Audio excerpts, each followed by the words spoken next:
This vault lid at 3rd and Virginia in downtown Seattle looks just like hundreds throughout the Seattle City Light system. But in the summer of 1988, this was the site of a major vault fire, which resulted in a 4-day power outage for some 40 blocks around here. It began on Wednesday, August 31st, the day before the Labor Day holiday weekend. It was a major news event, and we'd like to show you some of the television coverage. The first story is from KIRO TV's 5 o'clock news on the day that the outage began. Good evening again, everyone. A huge area of downtown Seattle is without power tonight. That's hotels, condos, offices, and restaurants. And many of them may not get power restored for 2 days. A fire in an underground electrical vault did the damage, and in the process caused a dangerous and congested situation downtown. Mark Wrolstad has the first of our reports.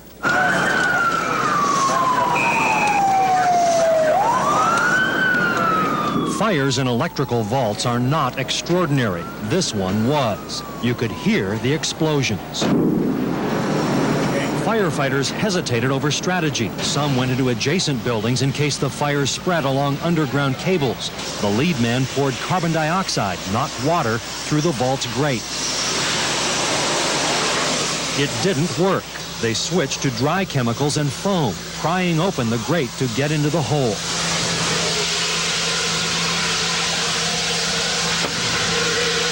Thick smoke billowing out of the ground carried a nasty bite. 2 burning transformers contained oil contaminated with PCBs. It took more than an hour to contain the fire. A metro driver whose bus stalled in the power outage reported the smoke, thinking it was a car fire. The smoke was coming out slowly. At first, it started to come out real fast, and you could hear the metal plates were starting to buckle underneath it from the heat expansion of the fire, and the flames were starting to come out. And it's that time, we started to back off. The electrical failure triggered alarms in several buildings. When we first got the call, we didn't know what we were dealing with. In fact, we sent a single engine response, and then when they got here, they realized that it was something more than just a little bit of smoke. Seattle has hundreds of these electrical vaults, but utility managers say they've never seen a fire like this one. Typically, it could be a transformer that's failed, but in the network area, we've never had a transformer fail like that. So this is a freak. This is odd, really odd. Many businesses will be without power until tomorrow, but that may be a minor inconvenience compared to the damage that might have been done if the fire had spread underground into nearby buildings.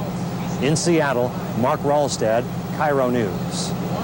So that's what happened. We want to give you a sort of a wide shot of where exactly it happened so you have a better sense of the specifics of all of this. Begin with a shot from Chopper 7 of 3rd and Virginia. That's the corner where the underground fire started. But when the camera zooms out, you can see how widespread the power outage is. From Westlake Avenue across the top of the screen, down Pine Street, across Western Avenue on the bottom of your screen, then up Vine. That whole middle area is without power.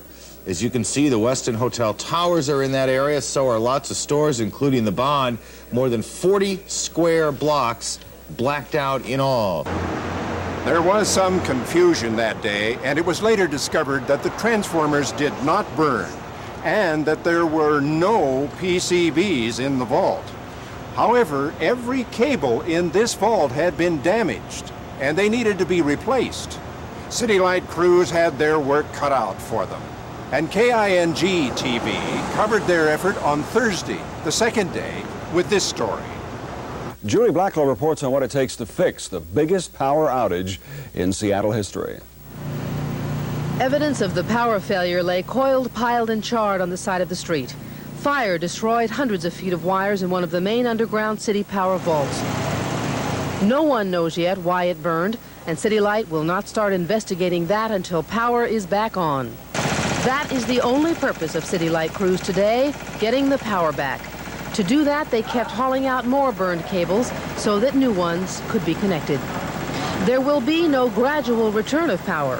5 of 6 feeder systems must be reconnected before any power comes back. Everyone, residents and businesses, will get electricity back at the same time. Tie your bags and tie it on. The crisis is the worst in Seattle City Light's 84-year history, and the worst power outage in 20 years.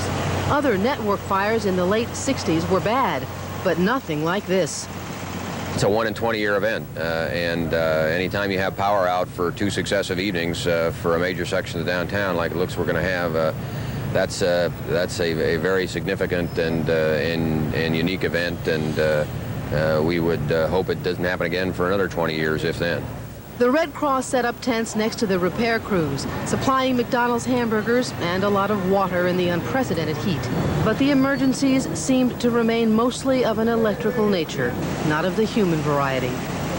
As power outages go nationally, Seattle's will rank as one of the longest in terms of repair, one of the smallest in terms of people affected. Millions lost power in previous East Coast outages. Babies were one result of the '77 New York crisis. Ours in the business district should not produce a similar result. Power should be back by tomorrow night, Saturday morning, at the outside. In downtown Seattle, I'm Julie Blacklow, King 5 News. Even with the extra effort put forth by the City Light crews, power was still out on Friday, the third day, as the holiday weekend was beginning. KOMO TV reported the day's events this way on their 6:30 report. Do you know a huge section of downtown Seattle is in the black because of a power outage, and it looks like the lights, fans, and air conditioners won't be back on until tomorrow night. Of course, last night the utility was promising the power back by tonight, but crews have run into some snags. KOMO's Bob Throndsen joins us live from 3rd and Virginia, scene of the repairs. He's been following their progress. Bob? Well, Kathy, they ran into some snags in the sense that it's taken them a lot longer to replace and splice the big cable that was destroyed in Wednesday's fire than they expected. They now have 5 of the 6 major lines replaced, but only 1 of them spliced. And to give you an idea of what a job this is, it takes somewhere between 1 and 2 hours for every splice on each one of those big cables. So though they have a long way to go, there is a sense down here tonight that we may be on the home stretch. City Light Superintendent Randy Hardy is a confident man tonight. I've got about a 90% confidence level that sometime tomorrow night we'll have it back up. Crews have discovered more damaged cable than they expected, but they have plenty on hand to complete repairs. And they expect to be able to restore power by replacing only 4 of the 6 main cables that burned out on Wednesday. Permanent repairs to the other wiring will be made once everybody has the electricity back. And City Light is now compiling a list of do's and don'ts for customers before the power comes back on. Turn off your water heater. Turn off your air conditioner. That's for our safety. Turn off your home computer. That's for your machine's safety. Randy Hardy says if your building's running a generator and you haven't checked in with City Light, call the utility immediately so you'll know what to do when the electricity is restored. Back out live now, and perhaps we should run through that again. They're asking everybody down in this area affected, a 40-block area, to turn off the water heater, turn off the air conditioning units, turn off, unplug those computers, not all that other electronic gizmo, and that's so you don't fry the machines. And again, if you have generators, and that's proving tonight to be a big problem because City Light crews are finding lots of buildings which have generators that they didn't know about. It's important that you contact City Light, that City Light get in touch with you so you know what to do when the power comes back on. Dan, Kathy? Thanks a lot, Bob. Been a tough time for the people down there. We appreciate it. Thanks. Work continued throughout the night, and on the 4th day, Saturday, it looked like power could begin to be restored before nightfall. We didn't get the switches thrown for the early TV news, but at 11 p.m., King TV reported the good news. In the news, the darkness in downtown Seattle is giving way to light. Some of Seattle's towers once again have power. The city's biggest and longest blackout is almost over. City Light crews threw the switch tonight, sending electricity to part of the 55-block area, which has been blacked out since Wednesday. But it took a couple of tries, and it will take a couple of more days before everything is back to normal. Larry Cowley was downtown tonight.